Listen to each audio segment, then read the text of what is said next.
What's up, guys? This is Shit I Feel Strongly About, episode 14. I'm Dr. Megan Weezer. I'm a physio coach at Recharge here in Ellicott City, Maryland. And today, the topic of interest, it's been a topic of interest between a lot of people, a lot of clients actually this week, so that kind of sparked it. Essentially, stretching and foam rolling and that type of like body work stuff, like soft tissue things, we'll just say stretching and foam rolling to keep it easy, is not necessary for tissue health, or I don't find it necessary for tissue health. All this to say, like I am not against stretching or foam rolling or doing soft tissue stuff that make you feel good, but with that said, I feel like companies who like create these mechanisms or these like balls and foam rollers and stuff like that, they're the people who market these products almost gaslight the consumer into thinking that they need to be doing this or their body's going to break in half and not ever be able to deadlift or squat again if they aren't doing this soft tissue work. And that is not the case. It is not necessary. There's obviously, I think there's a time and a place for mobility work, certainly. And I'm not saying I hate it. So if you enjoy doing it, you can still watch this video and still be more informed about it.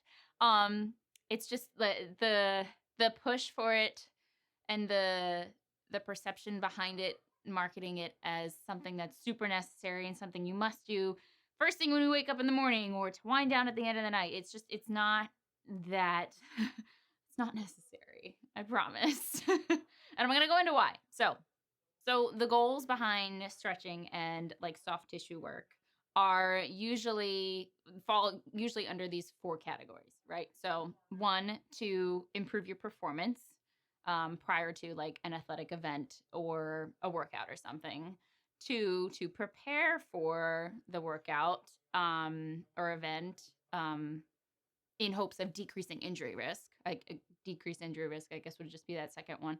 To increase tissue extensibility or flexibility, and to recover better.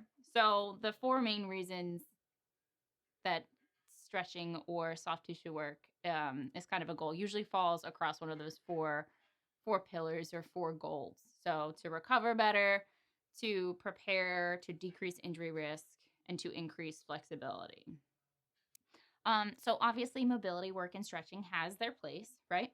But I have counter arguments against those 4 things.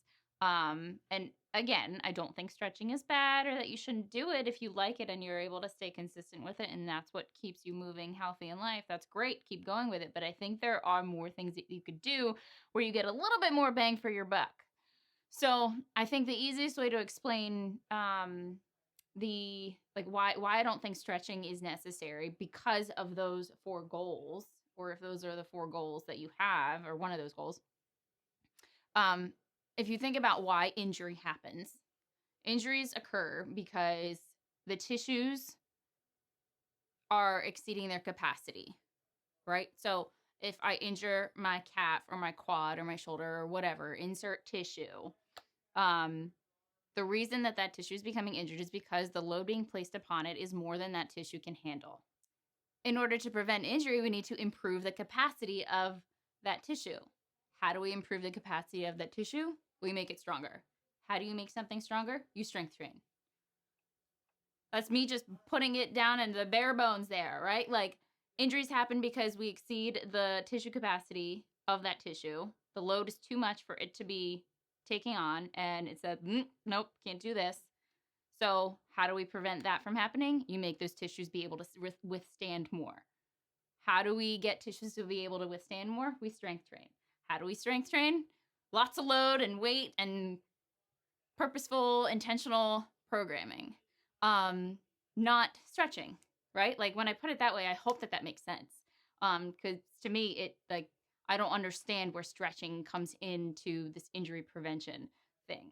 Yes, mobility is important. You need to be able to control that, right? But stretching your muscles is not going to prevent Michael Phelps from injuring his shoulder before he goes to do a swim race, right? Like he needs to activate those tissues prior to that.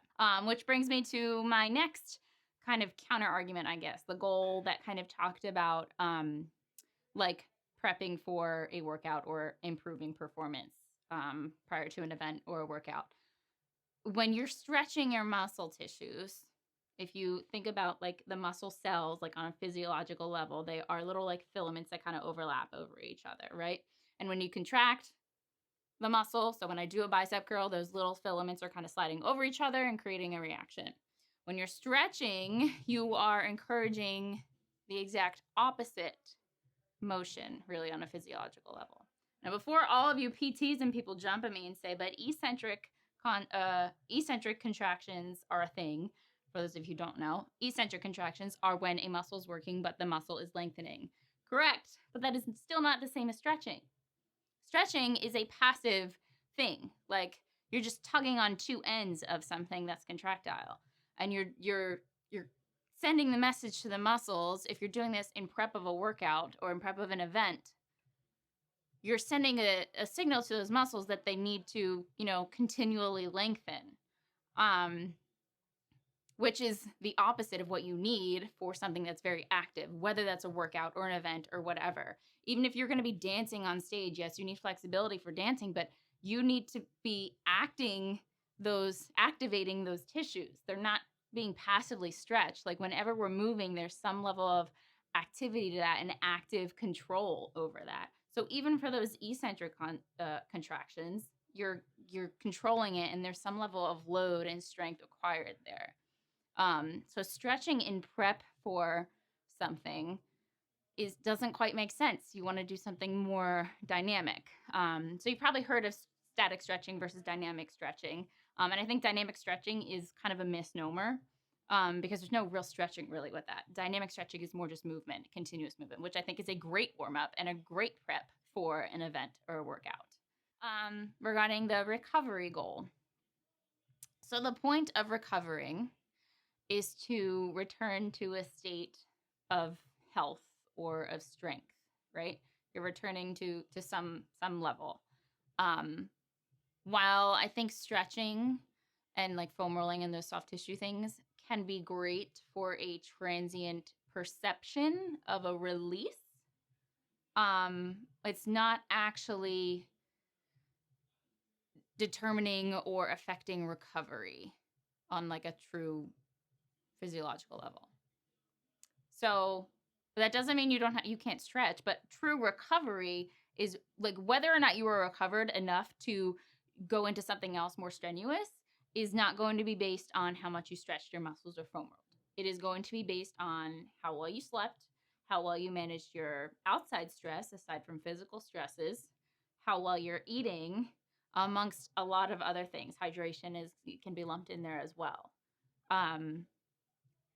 Not getting a release sensation, which you're not actually releasing anything. It takes thousands and thousands and thousands of pounds of forces to actually release or break up scar tissue or anything.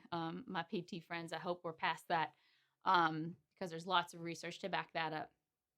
But yeah, so recovery is more determined by other habits and how you're fueling yourself and how you're managing your stress and how you're sleeping and the qualities of that. That is what is going to determine whether or not your body is ready to take on something else strenuous. Foam rolling and, those myofascial techniques and stuff like that can be helpful to feel a little bit better, but that's still not going to determine whether or not you're ready for more things. So lastly, the goals of improving tissue extensibility or flexibility. Now, you would think that, stretching kind of would achieve that goal, and it'd be hard to argue with you, and yet I'm going to. So there's a lot of research out there now that shows that strength training and stretch routines or stretching don't result in all that different outcomes in terms of improving range of motion. There's research to back that up. And I've seen it anecdotally too, right? Like this isn't just me just telling you stories and whatnot, but it's backed up by research. So strength training and stretching result in similar improvements in range of motion. But strength training you get much more bang for your buck. You are improving cardiovascular capacity. You're improving bone density. You're making yourself stronger, so your tendons and your joints are getting more benefit from this. Stretching, I don't know that that has any more benefits other than it just feeling kind of good in the moment. And some of you might even say, I hate stretching. This is great news. I don't want to do it. So for those of you who feel that way, congratulations. You don't have to. But no, yeah. So improving extensibility and flexibility, strength training and stretching will result in similar outcomes in range of motion, but you just get so much more from strength training. So you're going to get quite literally more bang for your buck there. There's more return on your investment of time and exertion there if you do strength training over stretching and if you're trying to improve flexibility. There's also for me to get a little sciencey on you. There's this thing called a Golgi tendon organ, and we label it as GTO, Golgi tendon organ, and it's located in the tendons of your muscle tissue. So your muscle is connected by a tendon to your bone, right? So it's a still contractile structure. But these Golgi tendon organs have this reflex that inhibit excessive stretching. And they kind of turn on when your body or your nervous system starts to sense like, this is more than I think we should be doing here. If that kind of makes sense. So if like, it kind of just makes you think like if they're evolutionarily, whatever. Evolution has created this inhibitory reflex for when we excessively stretch. Like if there is something there in our body to say, hey, no, stop stretching here. This ain't cool. I mean, you got to kind of think about the benefits of doing that really, right? Like there's something in our body that's built in to make you stop stretching. There's nothing built in your body to make you stop lifting weights and getting stronger. So that's more of like the science piece behind it for that. For those of you who hate stretching, and feel like you've been told by the fitness industry or the physical therapy industry that it is necessary for tissue health and for the health of your body and maintenance of your tissues, it's not really the case. It's not necessary. Congratulations, you don't have to do it. But for those of you who really enjoy stretching and you're kind of like, well, what the heck? I like doing this. It's part of my routine. It is the only thing that makes me consistent with working out. Also cool. Keep doing it. But just hopefully you're a little bit more informed going into it. So yeah, the goals usually having something to do with improving your flexibility, recovery, decreasing injury, and improving performance.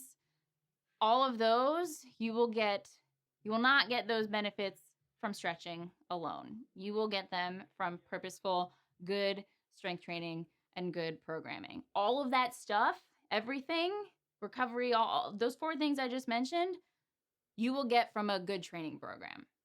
Hands down. Like that's a good training program will give you all of that. So hopefully this was helpful. If you have questions or want to chat a little bit more about this, clearly I love this stuff, leave a comment below. Go ahead and subscribe. Stupid wrist. Subscribe. And I'll see you next week.